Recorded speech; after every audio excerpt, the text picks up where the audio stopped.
Hi, I'm Ebony, president of the Botanical Medicine Club at BUC, and we are making Fire Cider 2020.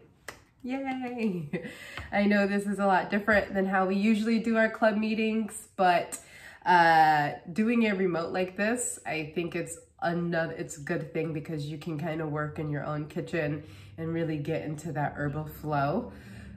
This is being posted on YouTube, so before we get started, I must make a disclaimer that nothing in this video is meant to be used for medical advice. And before implementing any botanical medicine regime for health purposes, please reach out to your naturopathic doctor. All right, so with that being said, we should have received our shopping list last week. We are starting off with the basic folk remedy from Rosemary Gladstar, and that is we are filling up a container of our choosing. So this is actually a 32-ounce jar I'm reusing, and I'm gonna fill it up with equal parts ginger, horseradish, onion, and garlic. And then I'm also adding in the herbs. We have rosemary, oregano, and thyme. We have some cinnamon sticks, some clove, and we have some cayenne pepper.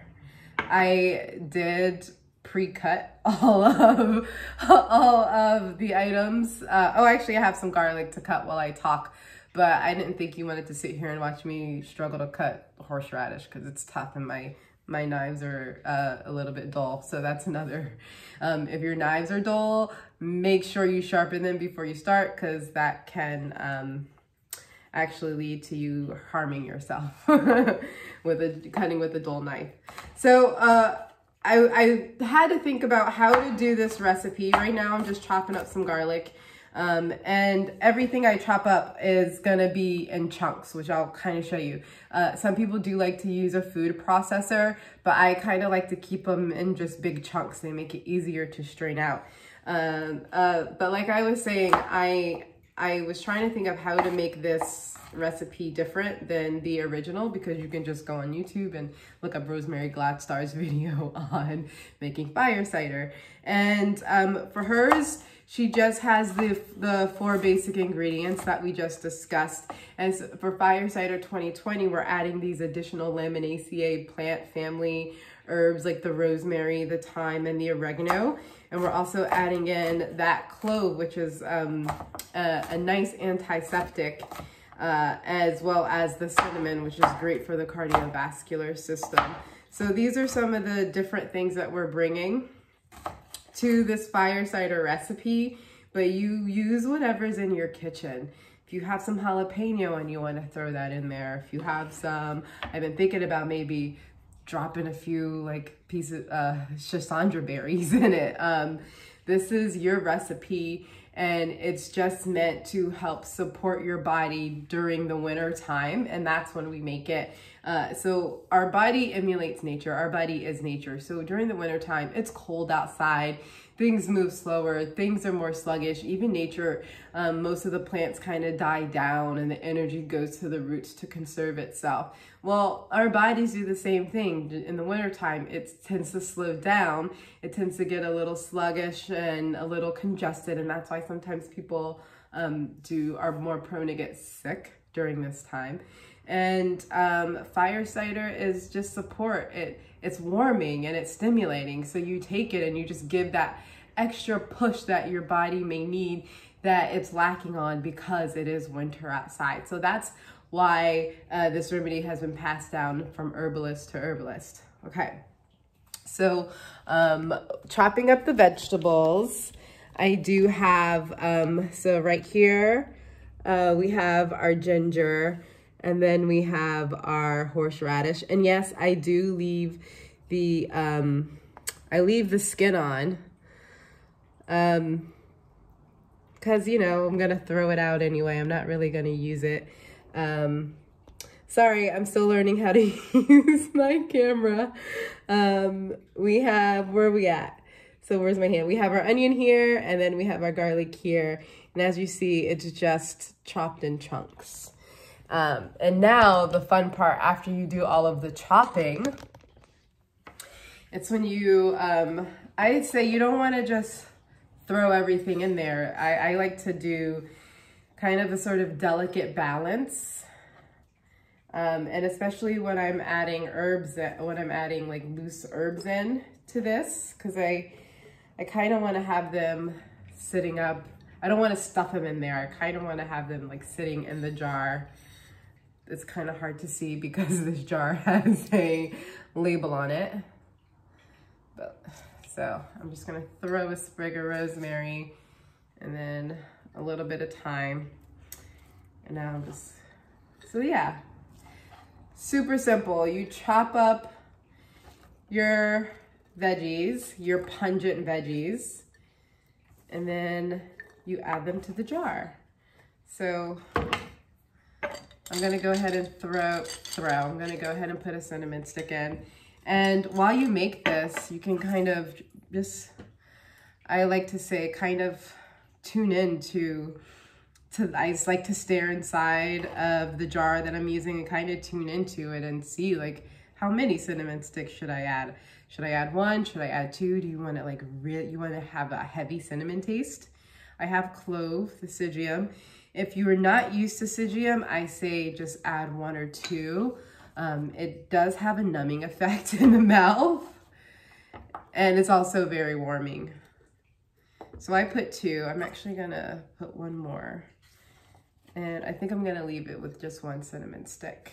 So as you see, I'm filling it up, and I'm gonna add some more herb, some more thyme, some more oregano, and some more rosemary just on top. Okay, so it looks like I have a nice mixture, and I have some left over, which means I'm just gonna make another jar. Yay. Okay, so it looks like this is pretty full. I'm gonna rinse my hands off really quickly. Now we're gonna add the pepper, the cayenne pepper, and I would have put more than 1/4 of a teaspoon. And this is a 1/2 teaspoon that I have here, so I'm just doing halfway of cayenne. And now, so as you see, we are adding cayenne and we're using apple cider vinegar, so there are some contraindications for this beverage. There are some people who this may not be good for. And I'm gonna add a little more pepper. I feel like I should add a little more pepper. And that is anybody that has heartburn issues, any type of gastric reflux, anything like that, you don't wanna use this. This is not really good for children. It's way too spicy for them. This is an adult drink to drink in the morning. Using it throughout the winter season is great, but apple cider vinegar long term, it does start to erode the teeth, as well as a lot of other things. So I do apple cider vinegar in the winter, and then I kind of cool off on it for the rest of the year, unless I'm using it for something else acutely, or the Oxymel. I do a lot of apple cider vinegar in the winter, actually. Who else would this be contraindicated for?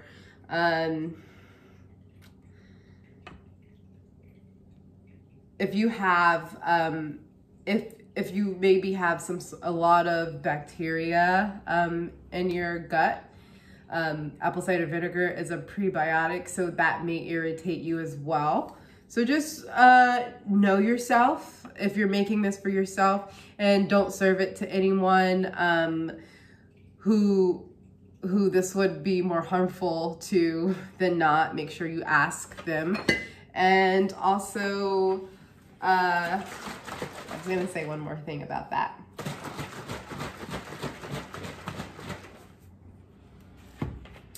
If you take it and it starts to not feel right after you take it, then quit. This drink isn't for everybody, and I don't think that everybody should drink it, but I do think that all herbalists should be able to have this in their toolkit and know how to make it, because it can come in handy, especially if you just want to give your body a little extra stimulating support during that during the cold winter time.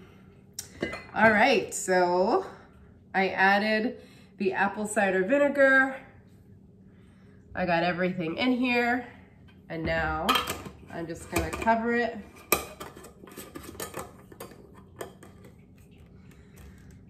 And I'm gonna shake. You want to get a nice, good succussion on it. Shake it up. And then I also just like to make sure, see how high the line is of apple cider vinegar. I like to kind of fill it all the way up. Because once you strain it, you're not gonna have this much. You're gonna have half this amount. That's why I like to make 2 jars. And like to get everything covered. And then after that, we want to date it, and we want to let it sit for minimum 2 weeks. I would go to 3 weeks. Well, I usually go to 6 weeks. I macerate everything for a long time because I feel like I get the plant essence when I do it that way. But you know, it's getting cold. It's almost November. I say 3 to 4 weeks tops. You let it sit, and you're gonna strain it off. And after you strain it off into another container, you're gonna warm up some honey. I'd say start with about a 1/4 cup of honey, melted honey, a 1/4 cup of melted honey, and add that warm honey to this mixture and mix it. And you should have this sweet, like spicy drink that's easy to get down. If it makes you cough or if it's too sour, then you want to add a little more honey. So like a sweet, sour, spicy mixture is what you're looking for. And after that, you can take just 2 actually this is going on YouTube. I can't tell you how much to take because that would probably be practicing without a license, so I'm not going to tell you how much to take. But you can make this, anybody can make this for themselves, and they can use it to support their body during the winter time. Yeah, that's it. Put it in the cabinet. That way it's away from light. Mix it every couple of days, strain it off, and enjoy it, man.